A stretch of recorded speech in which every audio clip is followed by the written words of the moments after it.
Hello friends, आ गई हूँ मैं एक न्यू ऑनगोइंग चाइनीज़ ड्रामा लेके जिसका नाम है द लॉन्गेस्ट प्रॉमिस। और ये एक फैंटेसी रोमांटिक स्टोरी है जिसका मेल लीड है शाओ ज़ेन और जबकि फीमेल लीड है रैनमिंग।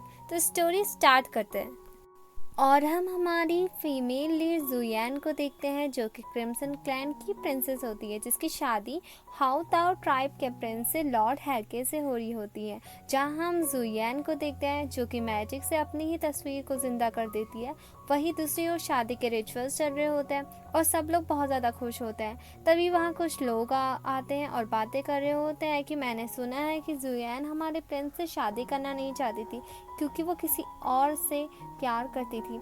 तभी दूसरा इंसान कहता है कि पर ये शादी तो होकर ही रहेगी क्योंकि ये सवर्जन लॉर्ड का आदेश है। अगर प्रिंसेस शादी नहीं करेंगी या मना कर देंगी तो पूरा क्रिम्सन क्लैन तबाह हो जाएगा। वही जुयान की दासी उसे समझाने की बहुत कोशिश करती है कि ऐसा मत करिए, आपके माँ बाप की आप एक लौती राजकुमारी हो और अगर आप भी यहाँ से चली गई तो उनका क्या होगा। और किसी को पता चल गया है कि ये राजकुमारी नकली है तो इसका अंजाम भी हम सबको ही भुगतना पड़ेगा। तो जुयान कहती है भुगत तो मैं वैसे ही रही हूँ, अगर यहाँ रही तब भी मैं अपने माँ बाप से कभी नहीं मिल पाऊंगी। और वो कहती है कि मैं उससे कभी शादी नहीं करूंगी जिससे मैं प्यार नहीं करती। फिर दिखाते हैं कि नकली प्रिंसेस की शादी लॉर्ड कैके से हो जाती है और तभी वहाँ रेत का दानव आ जाता है और सभी के बीच हाहाकार मच जाती है। और वो दानव किसी ने नहीं बल्कि जुयान ने ही वहाँ लाया होता है और वो दानव नकली प्रिंसेस को पकड़ लेता है और बाद में उसे ज़मीन में पटक कर मार देता है और जुयान वहाँ से भाग जाती है। और तभी आसमान से हमारा मेल लीड शी जो कि जुये माउंटेन का प्लेस था वो नीचे उतरता है, जिसे देखकर जुयान बहुत ज़्यादा खुश हो जाती है और उससे जैसे ही मास्टर कहते हैं उसके पास आती है।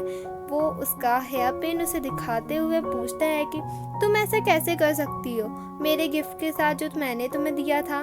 तो जुयान कहती है मास्टर, मैंने कभी नहीं सोचा था कि मैं आपसे फिर कभी मिल पाऊंगी। और फिर रियल स्टोरी स्टार्ट होती है जहां हम हमारे छोटे से शेंग को देखते हैं जो कि कॉन्गसेंग क्लैन का राजकुमार था और वह अपनी तलवारबाजी कर रहा होता है। तभी हम छोटे से जुयान को देखते हैं जो कि वाइट फ्लावर को तोड़ने की बहुत कोशिश कर रही होती है क्राउन प्रिंस को देने के लिए, पर उससे नहीं होता है। तभी शेंग अपने एक वार से वो फ्लावर को काट देता है और जुयान उसे पाकर बहुत ज़्यादा खुश हो जाती है और शुएंग को धन्यवाद कहती है। तभी शेंग कहता है कि तुम कह रही थी ना कि तुम इस फ्लावर को क्राउन प्रिंस को दोगी, क्या तुम जानती हो कि क्राउन प्रिंस कौन है। तो जुयान बहुत क्यूटली कहती है कि जब मैं ये फ्लावर उन्हें दूंगी ना तो जान भी जाऊंगी। तो शेंग कहता है कि तुम क्राउन प्रिंस से क्यों देखना चाहती हो। तो जुयान कहती है मुझे उनसे कुछ मैजिक टेक्निक सीखनी है जिससे मैं अपने वेस्टर्न हुआंग को प्रोटेक्ट कर सकूं। पर मेरे फादर मुझे हमेशा मना करते हैं कि तुम एक गर्ल हो, तुम्हें ये नहीं सीखना चाहिए और सिर्फ कढ़ाई बुनाई करनी चाहिए बाकी प्रिंसेस की तरह। और फिर मुझे पता चला कि क्राउन प्रिंस को सब आता है तो मैं उनसे मैजिक सीखने आ गई और फिर क्राउन प्रिंस के बारे में बहुत अच्छी अच्छी बातें करती है जिससे शेंग बहुत ज़्यादा खुश हो जाता है।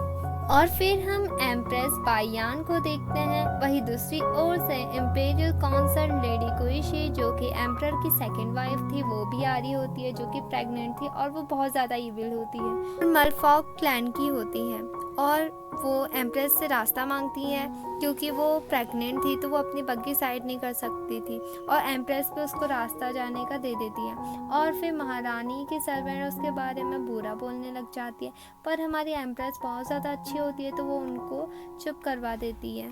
वही जुयान ऊपर बैठी होती है तभी एक मधुमक्खी उसके पास आती है जिसे देखकर वो नीचे गिर जाती है लेडी कुइशी की बग्गी के सामने और सब उसे असैसिन सोचने लग जाता है और जुयान उन्हें कहती भी है कि ये गलतफहमी हुई है। तभी लेडी कुइशी नीचे उतरती है और कहती है कि तुम क्रिम्सन क्लैन से हो ना, तुम्हारे फादर ने तुम्हें यहाँ भेजा है ना दिक्कत पैदा करने के लिए क्योंकि वो ये सहन नहीं कर पा रहा है कि मेरे पेट में रॉयल ब्लड लाइन है। और जुयान उन्हें कहती है कि इसका कोई भी संबंध मेरे पिता से नहीं है, वो तो जानते भी नहीं है कि मैं यहाँ पे हूँ और अगर आप पनिशमेंट भी देना चाहती है तो सिर्फ मुझे दे। तभी लेडी कुइशी उसे एक थप्पड़ मार देती है और कहती है कि तुम्हारी हिम्मत कैसे हुई मेरे सामने बोलने की और उसके हाथ से वो फ्लावर छीन लेती है।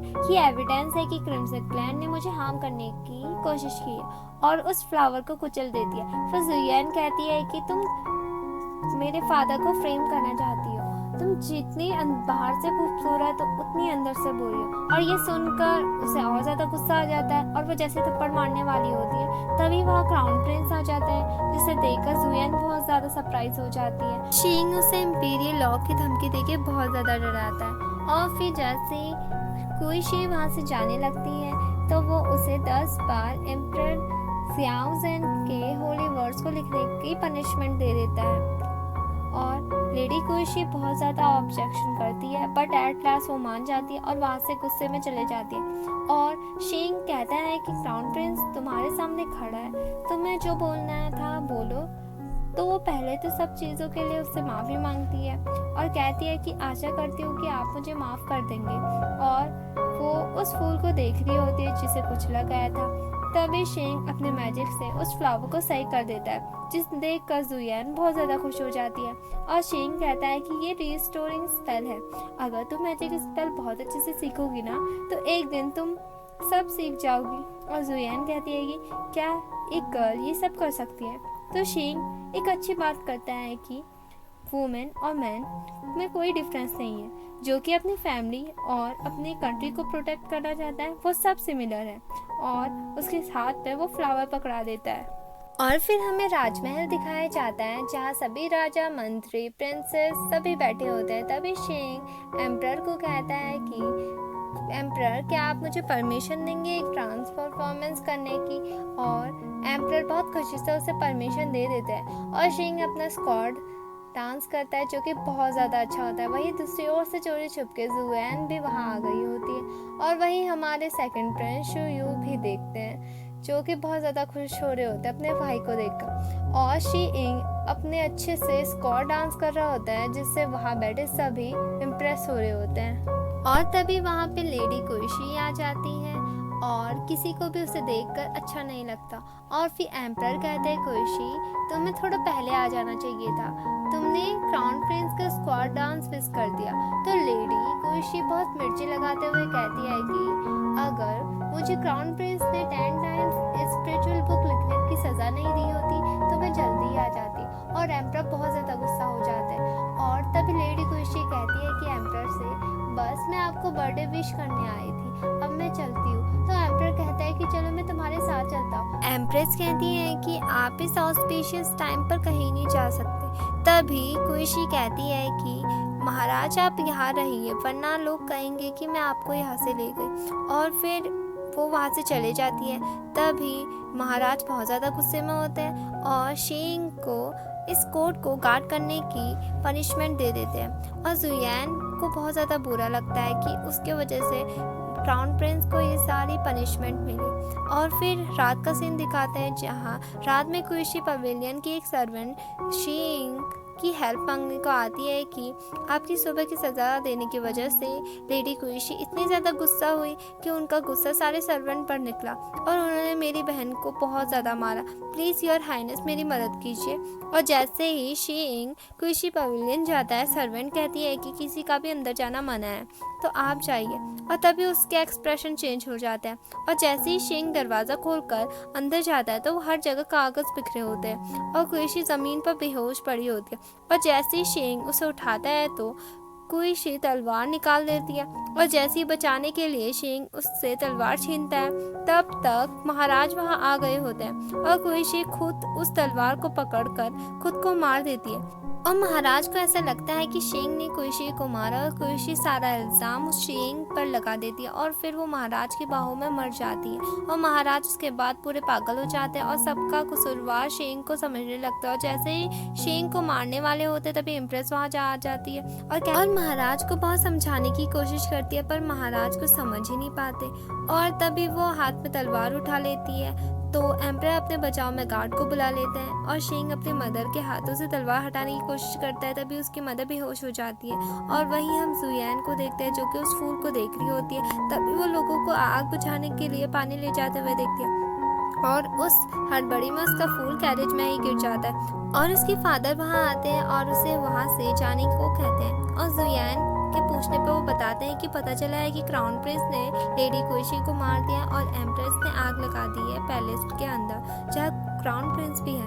वही एम्प्रेस शेंग को हिम्मत दे रही होती है कि तुम्हें कुछ नहीं होगा, मैं तुम्हारे साथ हूँ। और वही जुयान अपने फादर को सब बता देते हैं कि लेडी कुइशी मेरी वजह से ऑफेंड हुई थी और एम्प्रेस और क्राउन प्रिंस ने तो मेरी हेल्प की थी, और वो उन्हें बचाने की कोशिश करती है, पर उसके फादर उसे रोक लेते हैं और वो बहुत ज़्यादा रोती है। वही सर्वेंट महाराज को बताते हैं कि आग महारानी ने लगाई और वो जिंदा है, और ज़्यादा धुआं होने के कारण उनकी आवाज़ चली गई है। वही क्राउन प्रिंस की हमें जली बॉडी मिली है, और वही महाराज सभी जगह आदेश दे देते हैं कि क्राउन प्रिंस की बॉडी को राज्य के बाहर फेंका जाएगा, और इस राज्य में किसी ने भी उसका नाम लिया तो उसकी 9 पुश्तों को पनिशमेंट मिलेगी, और एम्प्रेस को उनका टाइटल छोड़कर और कोल्ड पैलेस में कैद होने की सज़ा मिल जाती है। वही जुयान बहुत ज़्यादा रोती है कि अब तो क्राउन प्रिंस भी नहीं रहे और मेरे पास उनका दिया हुआ फूल भी खो गया। तभी उनका बटलर चियुआन, जो कि मरफॉक था और क्रिम्सन रेजिडेंस में काम करता था, वो उस फूल को जुयान को देते हैं, जिससे वो बहुत ज़्यादा खुश हो जाती है और कहती है कि आप भी तो एक मरफॉक हो, तब भी आप कितने डिफरेंट हो क्यूशी से। वो कितनी बुरी थी जिसने क्राउन प्रिंस को फ्रेम किया, और वो लास्ट टाइम क्राउन प्रिंस को ऑफरिंग देने के लिए जाने की बात करती है, ये पता होने के बावजूद कि उसको उससे सज़ा मिलेगी, और बटलर चियुआन भी उसके आने के लिए मान जाते हैं। वही सर्वेंट क्राउन प्रिंस को दफनाने के लिए गड्ढा खोद रहे होते हैं और उसके बारे में बहुत ज़्यादा भला बुरा बोल रहे होते हैं। वही दूर से उन्हें क्राउन प्रिंस भी देख रहा होता है और कहता है कि जब मैं पावर में था तब हर कोई मुझे प्यार करता था, पर जब मेरे हाथ से पावर गई तब सब मेरे खिलाफ हो गए, जबकि मेरी कोई गलती भी नहीं थी।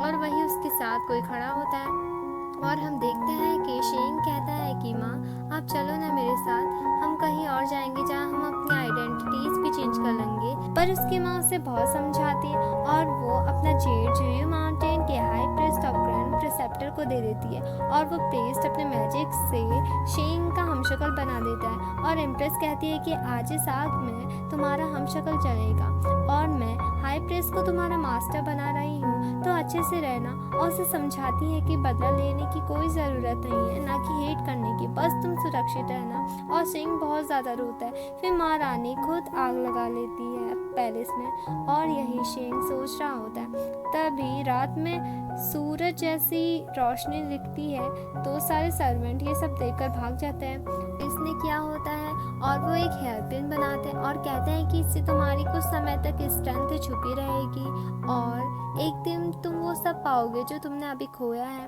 और शेंग फिर प्रॉमिस कर लेता है कि वो सारी कल्टीवेशन सीखने के बाद फिर से यहाँ आएगा और अपनी मदर को उस जेल से छुड़ाएगा। और वही जुयान क्राउन प्रिंस को ऑफरिंग देने आई होती है, तभी उस फ्लावर में उसका आंसू गिरता है और कुछ मैजिकल शक्तियों से उसके माथे पर फ्लावर का निशान आ जाता है और फ्लावर भी सोल बनकर उड़ जाते हैं, जो कि वो दोनों भी देखते हैं। हाई प्रीस्ट कहते हैं कि कोई तुम्हारे लिए सैक्रिफाइशियल रिचुअल कर रहा है, और क्राउन प्रिंस कहता है कि जब सब मेरे खिलाफ है तो कौन मेरे लिए सब कर रहा है। तो हाई प्रीस्ट कहता है कि अभी तो नहीं पता, पर जब यिंग यांग मिलेंगे और स्टार फ्लावर ब्लूम होगा तब तुम उससे मिलोगे और तुम्हें उसे मारना है, क्योंकि वो वही है जो फ्यूचर में तुम्हारी ज़िंदगी तुमसे लेगी। और जुयान वह प्रॉमिस करती है कि वो रिस्टोरिंग स्पेल को मास्टर करेगी, जिससे वो शेंग को वापस लाएगी। और फिर 5 साल बाद की स्टोरी दिखाते जहाँ जुयान बड़ी हो गई होती है, जो कि एक माउंटेन के मास्टर को मिलने गई होती है, पर उसका सर्वेंट उसे मिलने को मना कर देता है और ये बोलकर कि मास्टर ध्यान कर रहे हैं। जुयान भी कहती है कि जब तक मैं मास्टर से मिलूंगी नहीं तब तक मैं यहाँ से जाऊंगी नहीं। और सर्वेंट भी उसके साथ बहुत ज़्यादा बदतमीजी करने लगते हैं, तो जुयान सबको मज़ा चखाती है। तभी मास्टर वहाँ जाते हैं और वो उनसे कहती है कि बचपन में मेरा एक दोस्त था जिसने मेरी जान बचाई थी और मैं उसे ज़िंदा करना चाहती हूँ, क्या आप मुझे रिस्टोरिंग स्पेल सिखा सकते हैं। तो मास्टर कहता है कि ये मैं तो नहीं सिखा सकता हूँ क्योंकि ये मुझे नहीं आती है, पर तुम जुयू माउंटेन जाओ, वहाँ तुम ये सीख सकती हो, क्योंकि वो एक लौती जगह ऐसी है जहाँ कॉन्सिंग मैजिक स्पेल सिखाया जाता है और जहाँ रिस्टोरिंग स्पेल भी सिखाया जाता है। और फिर हमें जुई माउंटेन दिखाया जाता है जहाँ पे हम शेंग को देखते हैं जो कि बड़ा हो गया होता है और वो अपनी स्पेल की प्रैक्टिस कर रहा होता है। और इसी के साथ इस ड्रामे का फर्स्ट पार्ट यही खत्म होता है। होप यू लाइक इट, और प्लीज़ लाइक कीजिए, शेयर कीजिए और सब्सक्राइब करके बेल आइकन दबाना मत भूलना। Thank you.